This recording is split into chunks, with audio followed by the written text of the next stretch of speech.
হুমকি দিচ্ছিল, বলতেছিল কর দিবে, সেই জন্য ওদেরকে দিতে হইছে।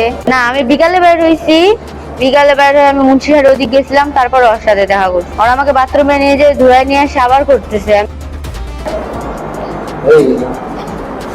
বন্ধুর সঙ্গে ঘুরতে যাওয়ার কথা বলে ডেকে নেওয়া হয় এক কিশোরীকে, কিন্তু সেখানে অপেক্ষা করছিল ভয়ঙ্কর এক ফাঁদ। ও আমাকে এমনি ঘোরার নাম করে নিয়ে গেছে, যে বলছিল যে ঘুরতে যাব চল, তো আমিও গেছি।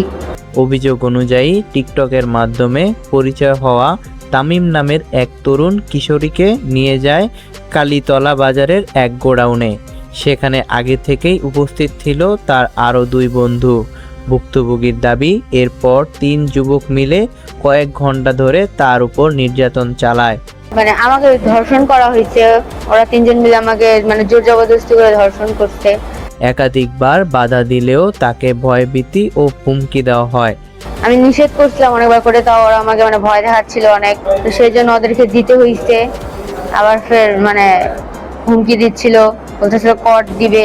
এইদিকে গভীর রাতে টহল পুলিশের সন্দেহ হলে গোডাউনটিতে অভিযোগ চালানো হয় এবং ঘটনাস্থল থেকে আটক করা হয় 3 অভিযুক্তকে।